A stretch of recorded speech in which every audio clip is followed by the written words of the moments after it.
যেসব তৃণমূল নেতারা চাকরি প্রার্থীদের থেকে টাকা নিয়েছেন তাদের কলার ধরে টাকা আদায় করা হবে, ব্যারাকপুরে বললেন অর্জুন সিং।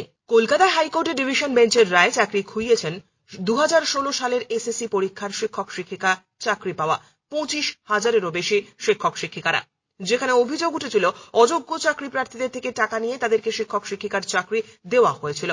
সেই বিষয় নিয়ে ব্যারাকপুরে শুক্রবার বিস্ফোরক দাবি করলেন ব্যারাকপুর লোকসভা কেন্দ্রের বিজেপি প্রার্থী অর্জুন সিং। তিনি দাবি করেন যে সমস্ত তৃণমূল নেতারা টাকার বিনিময়ে চাকরি দিয়েছিলেন তাদের কলার ধরে টাকা আদায় করা হবে। যারা চাকরি খুইয়েছেন তাদের পাশে বিজেপি আছে এবং বিজেপি সব রকম সাহায্য করবে তাদের। প্রয়োজনে সেই সমস্ত তৃণমূল নেতাদের বাড়ি ঘেরাও করা হবে বলেও তিনি হুঁশিয়ারি দেন। এছাড়াও তৃণমূল কংগ্রেস সুপ্রিমো মমতা বন্দ্যোপাধ্যায়কেও বিজেপি নোংরা রাজনীতির খেলা মন্তব্য নিয়ে কটাক্ষ করে অর্জুন সিং বলেন, মমতা বন্দ্যোপাধ্যায় থেকে বেশি নোংরা রাজনীতি করা অন্য কেউ করতে পারে না। দেখুন, সবটাই ইলেকশন কমিশনের উপরে ডিপেন্ড করে। ইলেকশন কমিশন কত শক্ত আছে কত শক্ত নেই, ইলেকশন কমিশন দেখুন কি করে ভোট করাচ্ছে। ও তো বাংলায় ভোট দখল বুথ দখলের তো পরম্পরা আছে। তৃণমূল এর ছাড়া কোনো তৃণমূলে করে কোনো পথও নেই। এ না করলে তৃণমূল ভোটও পাবে না। 10%ও ভোট নেই তৃণমূল কাছে, ওই জন্য এরা করছে।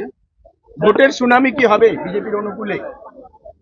আশা তো করা যায় 30-32টা সিট তো পাওয়ার কথা আছে। এরা যে বলছে আমরা এই ভান্ডার দিয়েছি, ওই দিয়েছি, এই দিয়েছি, সেই দিয়েছি। ভান্ডার প্রকল্পই প্রকল্প, জন্ম থেকে মৃত্যু অব্দি প্রকল্প, কি করে এর ডিপেন্ড করবেন? জন্ম থেকে মৃত্যু অব্দি প্রকল্প দিয়েছে, আর সব প্রকল্প থেকে কমিশন নিচ্ছে। ওই প্রকল্প মানেটা কি থাকে? মমতা বন্দ্যোপাধ্যায় বলছেন ডার্টি পলিটিক্স খেলা হচ্ছে বিজেপির পক্ষ থেকে। উনার থেকে ডার্টি পলিটিক্স কে বেশি করে?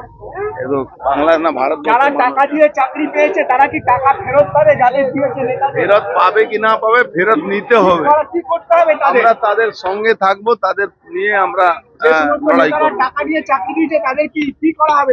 তাদের কলার ধরে টাকা আদায় করা হবে, বাড়ি যাওয়া হবে, 100% বাড়ি যাওয়া হবে। কোথায় যাওয়া হবে? প্রত্যেকটা যারা দালাল যারা পয়সা নিয়েছে তৃণমূল কংগ্রেসে, তাদের বাড়ি যাবো।